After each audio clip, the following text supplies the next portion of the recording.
think you mentioned something on the broadcast that Jackson, if he could get through the first couple innings, you knew he'd be good through 6 or so. What is it about him that helps him get better as the game goes on like that? I don't know. He's just he's been showing us that the last 3 or 4 weeks out. And, he may scuff around a little bit, give up a hit or a walk or two first couple innings or so, but it seems like he just gets stronger and stronger, and he holds his velocity too. Even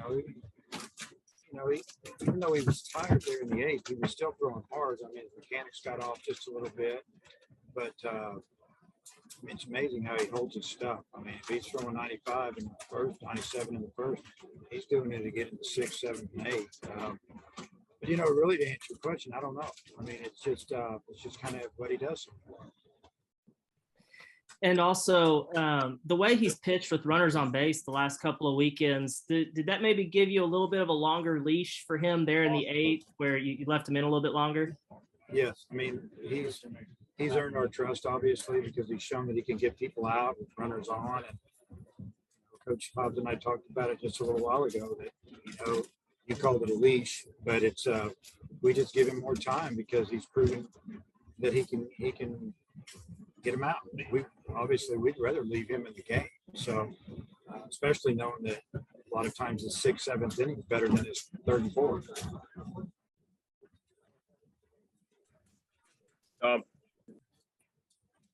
Hey, Dave, what did you think of that crazy 7th inning? You didn't get the ball out of the infield for a while. What did you make of all that? What did we have? We had a walk. The stove ball. Throw a ball over the second base and didn't get a grip and chopped one up the line. A lot of little things were happening, but we bunted a nice bunt. It was going to be a sack bunt. I don't know how they scored it. Next thing you know, we got the bases loaded, no outs. We haven't left the infield yet. And I think we get somewhere in there was a chopper or two. I don't know. They gave us some extra outs and we took advantage of it. It's kind of what we did for them last night. And it wasn't the prettiest of series, that's for sure. I've seen a lot prettier. But I'll take 2 out of 3 anytime on the road up here. I think we're just disappointed that we didn't play very well, last night. Kind of let it slip. But the guys fought back today, had a good attitude. And the weather was miserable. Windy as can be. I don't know what the wind chill was, but it felt every bit as cold as that night game on Friday. Yeah, and then I was going to ask you, so there was a balk in that inning, and then Webb hit the 2-run double that kind of broke it open. But legit balk. And what did you think of Webb? Yeah, it was. He smoked it down the line. It was just fair, and we had the bases loaded and no outs. And I think at the time we had a 2-run lead, maybe, or a 1-run lead. I don't know. And we strike out 2 times in a row. We don't score a run. So, Webb obviously got the hit of the game. He picked up the team. He picked up his teammates that didn't get the runners in front of him. And that was a big swing we were looking for. And, he got his couple of them this weekend. You look back on Friday's game and then today. And then I was going to ask you about the conditions and the field. There's some hops, and I guess you're just happy to get out of there. Really. Yeah, the wind blew in and across from left. It knocked down 2 home runs last night that would have driven in 3 runs for us. But that's the way it is. Same for them today. It kind of died down there in the 2nd inning. It was the craziest thing. Then we saw the flags going the other way, and then their guy goes opposite field home run. I think it might even hit the top of the fence and bounced over. I'm not sure, but then it picked back up and was blown. We're thinking, what is going on here? I thought we played pretty good defense for as cold as it was up here and as windy as it was. It's like a golfer. You'd rather have it, if it's going to be cold, you don't want it to be windy. You'd rather play in cold than windy. Then you put them both together in baseball. It makes it a lot more difficult.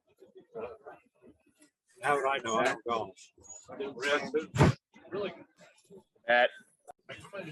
Hey, Dave, I wonder what it told you about Brady Tigert for him to have 2 kind of extended outings in 2 days. Well, what it tells me is he wants the ball. If he feels good, he wants to pitch. And he came in today in the 8th, and he started out of a stretch. His breaking ball wasn't very sharp. I think what he did. He got a ground ball and a jam shot. And then he gets to go out of the windup. Man, that breaking ball was good in the ninth. And he threw 8 out of 10 pitches. I think 8 of them were breaking balls, and just did a tremendous job. But what it says is he's not scared. We've always felt that way about him. And, some guys have a little bit of that, oh, I'm good, and they get out there and it doesn't go right. His is not. His is for real. I'm not saying people are phony, but his is for real. He kind of likes it out there whenever the game's on the line. And when people talk about the hardest places to play in the SEC, they talk about LSU and your place, Mississippi State. Between the weather and the turf, do you feel like Missouri's kind of a sneaky, hard place to win? Well, it depends on what you're used to playing, playing on, and grass or turf. And then you have a lot of times early in the season, it's going to be colder than the other places. It's windy all the time because we're up on a big hill here.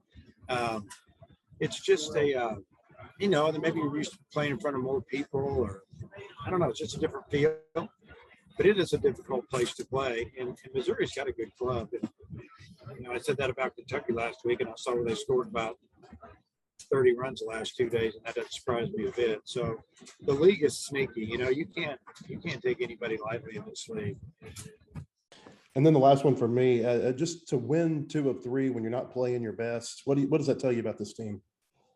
Yeah, we've been talking about that as a team, staff, that our better days are still going to be in front of us. We know that we're going to be playing some really good teams. We're going to have to start swinging the bats better and driving it around. We're going to have to, have a couple more pitchers step up for us out of the bullpen, and they're going to get their opportunity this week against Little Rock. Some guys to pitch, we can gain some confidence in using them in conference games on the weekend. So, but it says a lot about the team, that they'll fight you, and they can find ways to win. All right, Hutch, close us out. Dave, you mentioned the Moore's bunt there in the big 7th inning. Obviously you wanted to move the runners, but the fact that they were kind of struggling on their infielders, throwing the ball around a little bit, did you want to put some pressure on them with that? Yeah. I just thought we should play traditional baseball right there. And I just felt like it was going to give us a better chance to score some runs the way it had been going for us. And he laid down a beautiful sack bunt. He had the option to bunt it either way, left, down the third baseline, or the first baseline, because the first baseman wasn't really cheating up.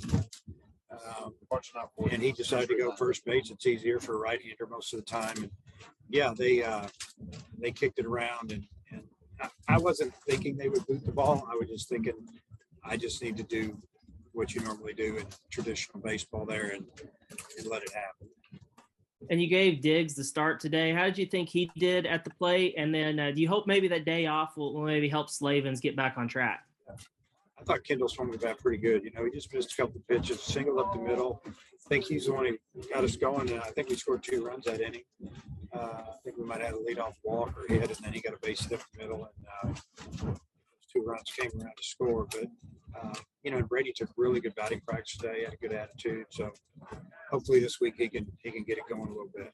It's that time of year as college basketball takes center stage with the tournament finally upon us. If you're looking to wager this year, BetOnline is the #1 spot for all your updated odds and info, along with great contests, including the bracket contest, where you can have a chance to take home the top prize. Head over to the website or use your mobile device to sign up today and receive your 50% welcome bonus on your first deposit. Just use our promo code BELIEVE to get started. That's BLEAV. BetOnline is your continued source for all your sports wagering needs, including live betting and your favorite Vegas casino games. BetOnline, where the game starts.